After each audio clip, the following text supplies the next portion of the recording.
늦지막히 일어난 남편에게 아내가 말을 하는 거지요. 여보, 우리 이야기 좀 해.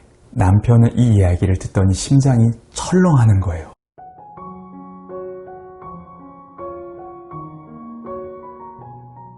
안녕하세요. 정신과 전문의 한승민입니다. 오늘은 잔소리를 하는 아내, 그리고 귀를 막는 남편이라는 주제로 이야기를 한번 해볼게요. 먼저 제가 사례를 하나 들고 왔어요. 실제 있었던 부부의 어떤 이야기를 조금 각색한 내용이에요. 남편이 이런 이야기를 하는 거죠. 선생님, 제 아내는 저를 가만히 두지 않아요. 너무 힘듭니다. 이 결혼한 지 15년이 된 부부였고요. 매번 이 소통에 갈등을 느낀다고 제게 이야기를 했어요. 아내는 남편과 속 시원하게 이야기를 한번 나눠보면 정말 소원이 없겠다는 말을 입에 달고 사는 분이었어요.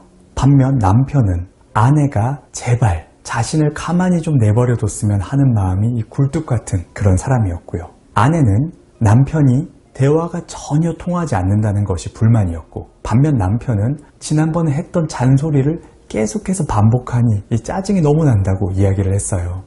남편은 어느 하루 늦게 들어온 거죠. 거래처와 술 약속이 있었기 때문이었거든요. 이 늦지막히 일어난 남편에게 아내가 말을 하는 거죠.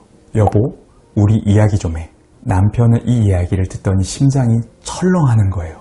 여보, 우리 이야기 좀 해라고 하는 거는 어떤 남편이든 굉장히 긴장되는 말이기도 하죠. 남편이 불안한 마음에 어떻게든 이야기를 하지 않으려 굉장히 애를 쓰는 거예요. 지금 피곤해. 우리 나중에 이야기해. 하지만 이 이야기가 끝나자마자 아내는 공격을 시작하는 거죠. 당신 어제 몇 시에 들어왔어? 대체 몇 번째야? 당신 지금 내 이야기는 듣고 있어? 그러자 남편은 제발 그만 좀 해. 문을 쾅 닫고 방에 들어가 버렸어요. 그날 이 두 사람의 하루는 엉망이 되어버렸지요. 많은 경우에 남편들은 싸우지 않고 넘어가는 게 가장 좋은 것으로 생각하는 경향이 있어요. 이러한 특징을 가진 이들을 이 부부 관계에서 위축자라고 말을 해요. 이 위축자들은 배우자와 큰 소리로 다투는 것을 너무나 싫어해요. 그래서 어떻게든 이 상황을 피하려고 애를 쓰지요.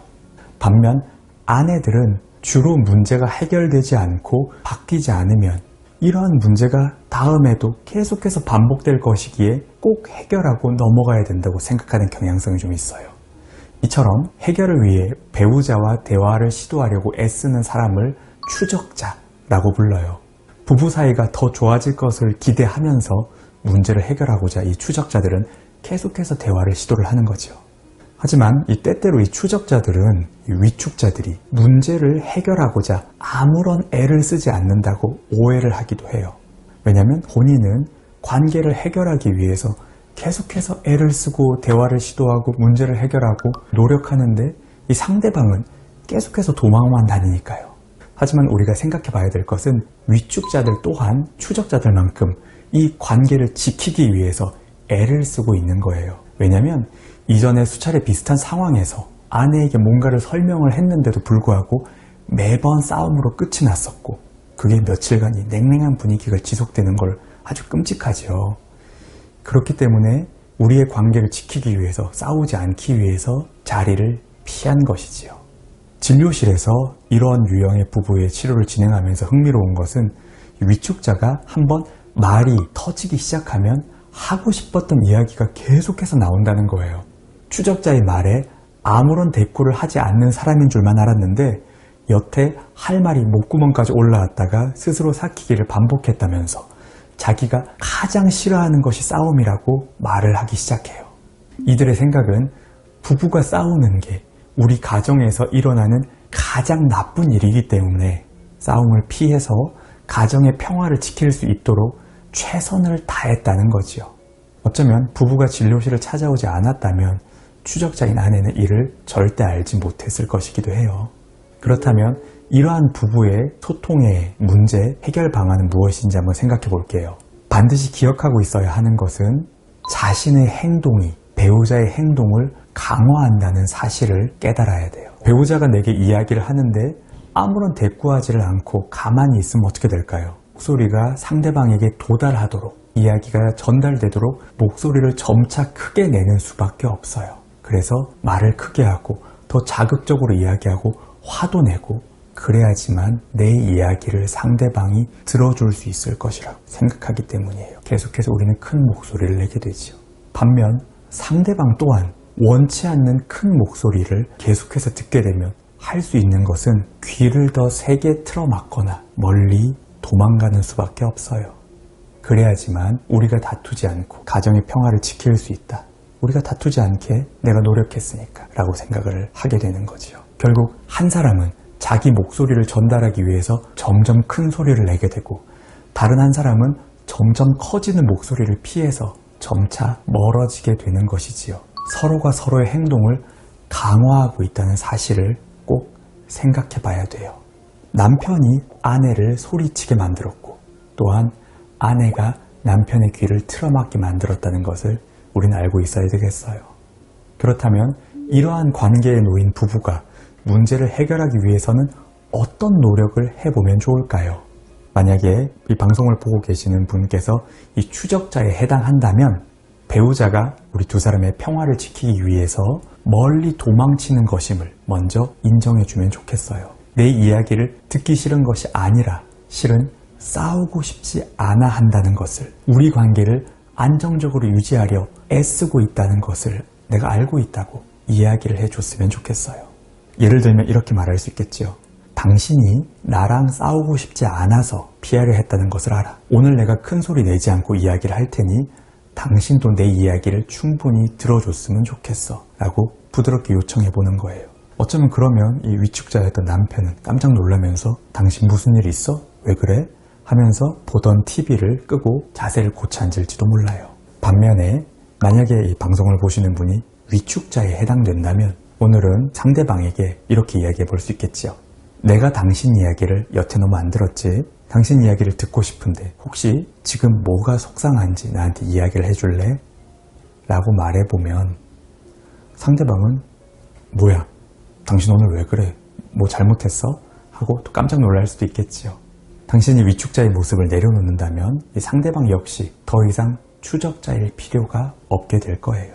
중요한 점은 이런 거지요. 우리가 소중한 사람과 가까이 있고자 하는 것은 사람이 본질적으로 가지고 있는 애착 때문이에요. 배우자에게 애착을 얻고자 노력하고 위안을 받고 편안한 관계를 유지하고자 하는 마음은 당신도 그리고 당신만큼 배우자 또한 그러함을 기억해야 돼요. 화내는 추적자도 실은 사랑받고 싶은 사람이고 도망가는 위축자도 관계를 지키고자 했다는 것을 이해한다면 조금 더 너그럽게 소통할 수 있지 않을까 생각합니다. 성별이 반대인 경우도 있나요? 물론이에요. 지금 추적자인 아내와 위축자인 남편을 제가 예시로 들었어요. 하지만 얼마든지 바뀔 수도 있죠. 남편이 추적자일 수도 있고 아내가 위축자일 수도 있어요.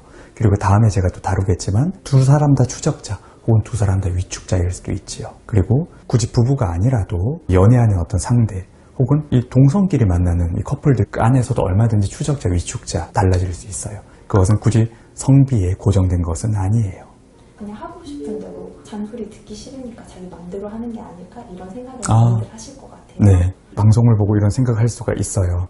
아닌데 내 남편은, 내 아내는 관계를 지키기 위해서 대화를 하지 않는다고? 아닐걸. 그 사람은 그냥 나 귀찮아서 책임지기 싫어서 도망만 다니는 거야 라고 생각할 수가 있어요. 하지만 생각해 볼 거는 상대방도 그런 생각을 하고 있을 거예요. 내 배우자가 관계를 고치고 우리 두 사람이 더 좋아지기 위해서 나한테 저렇게 화를 내고 잔소리를 한다고? 아닐걸이라고 생각할걸요. 그냥 저 사람은 내가 하는 게 다 마음에 안 들고 저 사람은 맨날 화만 내고 짜증만 내고 시비만 거는 사람이야 라고 생각할 수도 있어요. 왜냐면 이러한 대화를 나눠본 적이 없는 부부는 서로 나는 옳고 상대방은 틀렸다고만 생각을 하기 때문이에요. 두 사람이 이것을 해결할 수 있다면 굉장히 좋을 거예요. 추적자들이 위축자들의 이런 모습에 만약에 바뀌지 않는다면 이후에 어떤 식으로 부부 상담을 하면서 가장 많이 볼 수 있는 케이스가 조금 전에 제가 예시로 드렸던 이 추적자, 위축자 이 부부들이에요. 근데 오히려 이때는 우리가 문제를 해결하는 게 조금은 수월해요. 만약에 이 관계가 계속됐을 때 한 사람은 계속해서 내 이야기를 좀 들어달라고 하고 한 사람은 나 듣고 싶지 않아 라고 하면 언젠가는 이 추적자가 지치겠지요. 그래서 이 관계에서 한 발을 빼게 돼요. 그래, 어차피 내가 이야기를 해봤자 당신은 듣지를 않잖아. 나도 이야기하지 않을 거야. 그러면 추적자 위축자 커플이 위축자 위축자로 바뀌게 돼요. 실은 이때는 치료하기가 훨씬 어려워지지요. 관계가 더 나빠지는 거예요. 회복하려고 하는 이 불씨마저 좀 꺼진 상태지요. 그렇다고 회복이 되지 않는 것은 아니에요. 다시 좀 시간이 좀 더 걸릴 뿐이지 우리는 얼마든지 시도를 해볼 수는 있지요. 이 추적자와 이 위축자 관련된 어떤 이야기는 조금 더 깊게 들어갈 만한 내용들이 있거든요. 그래서 제가 다음에 추적자, 위축자에 대한 이야기를 좀 더 정리해서 제가 한번 말하는 기회를 또 한번 가져볼게요.